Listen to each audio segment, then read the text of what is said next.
Hej och välkomna till dag 112. Idag är det ett jättefint väder ute. Så idag är jag sommarklädd. Kjol och t-shirt. Det är jätteskönt att det börjar bli sommar. Idag så börjar många ord på K. Och om ni tittade på förra filmen, på dag 111, så hade jag bokstaven C där. Det är samma sak med bokstaven K. K framför hårda vokaler uttalas hårt. K. Och de hårda vokalerna är A, O, U, Å. K framför de mjuka vokalerna uttalas mjukt. Shh. Det blir alltså ett sånt ljud. Och de mjuka vokalerna är E, I, Y, Ä och Ö. Jag har snart gjort 500 filmer, så vill du lära dig svenska så gå in på någon av mina spellistor.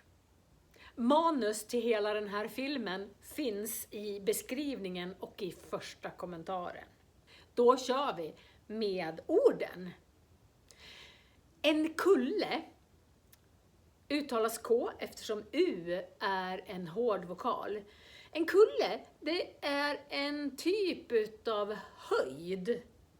Det är en typ av berg. Ett berg känns stort. Men en kulle är lite lägre och lite rundare. En kulle. Singular, obestämd form. Kullen. Singular, bestämd form. Kullar.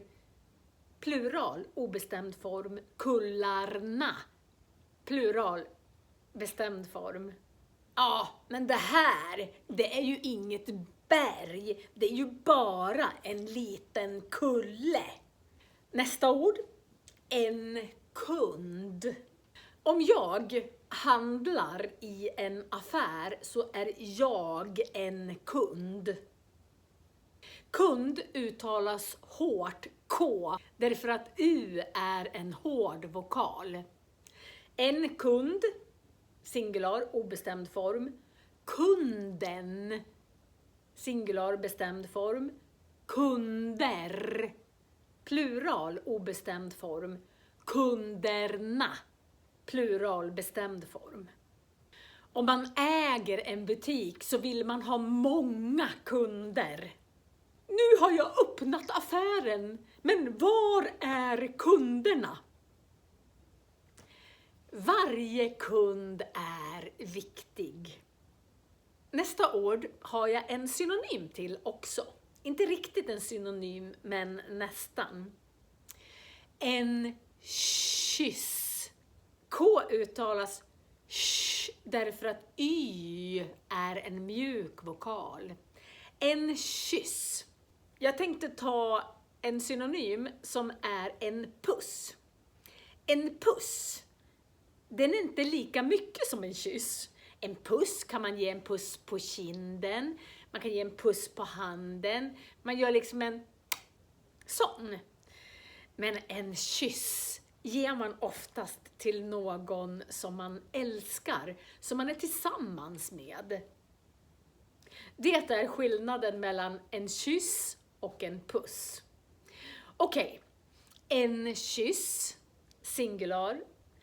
Obestämd form. Kyssen. Singular, bestämd form. Kyssar. Plural, obestämd form. Kyssarna. Plural, bestämd form. Jag vill ha en kyss av min man. Jag har väntat på den här kyssen länge. Om vi då tar ordet en puss som är en liten sån. I Frankrike så kindpussas man så här. Och ibland gör de 4, ibland 3, ibland 2. Svårt att veta. Jag har ju bott i Frankrike. Kindpussas man där du bor? Det heter alltså en puss. singular, obestämd form. Pussen, singular, bestämd form. Pussar, plural, obestämd form. Pussarna, plural, bestämd form. Och tänk på att i Sverige så pustar vi i pena. Om man håller handen framför munnen så ska det liksom bli en liten stöt av luft när man säger P.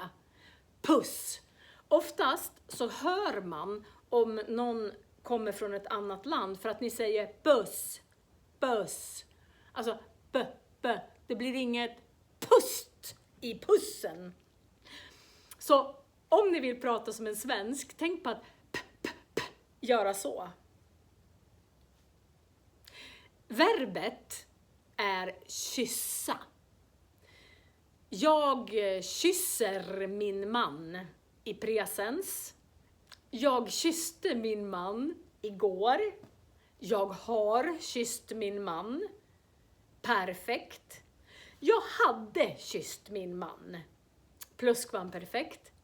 När jag kommer hem ska jag kyssa min man. Framtid. Jag skulle kyssa min man om han vore här. Konditionalis. Nästa verb är klättra. Man kan klättra upp för en bergvägg. Man kan klättra i bergen. Att klättra. Jag klättrar. Presens. Jag klättrade. Preteritum, dåtid. Jag har klättrat.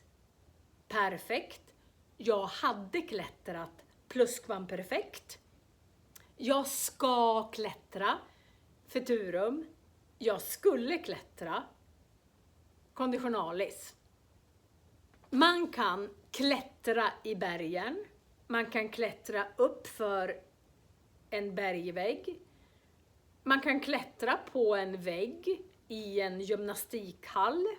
Man kan säga att jag ska åka och klättra i Asien.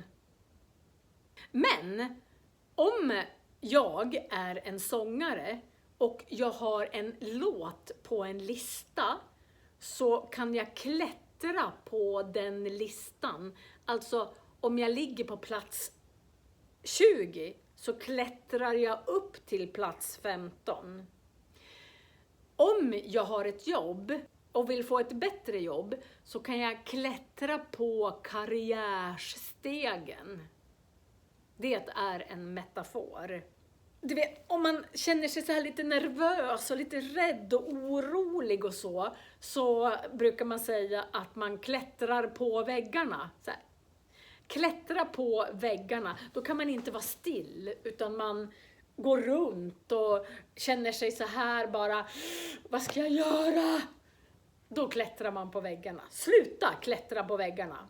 Man klättrar inte på väggarna. Det är ett idiomatiskt uttryck. Substantivet till klättra är klättring. Klättring är oräkneligt. Det går liksom inte att räkna. Så man säger klättring eller klättringen. En av mina elever älskar klättring. Klättringen är hennes stora passion. Det var dagens ord. Till mina lektioner kanske ni kan alla ord. Men öva att härma mig. Läs texten som finns i beskrivningen. Och så spelar ni in er så att ni hör er själva och så jämför ni med hur jag pratar. Så att ni får ett bra uttal. Att lära sig ett språk är att lära sig ett uttal. Att lära sig att läsa, att avkoda en text med flyt. Så att ni bara kan läsa utan att tänka. Om ni vill öva att skriva så lyssna vad jag säger och så skriver ni ner. För då övar ni stavning. Att lära sig ett språk är att använda språket på många sätt. börja att använda de ord ni inte kunde oftare och oftare när ni pratar. Det är ett hårt arbete att lära sig ett språk. Men jag tror på dig och jag tror att du klarar det här. Prenumerera så blir jag glad. Just ja! Jag har en Instagram som heter Svenska med Marie och en Facebookgrupp som heter Svenska för nyanlända. Där lägger jag ut lite allt möjligt. Okej, vi ses i nästa film. Nu ska jag gå ut i det fina vädret. Jag hoppas det är fint väder hos dig med. Hej då!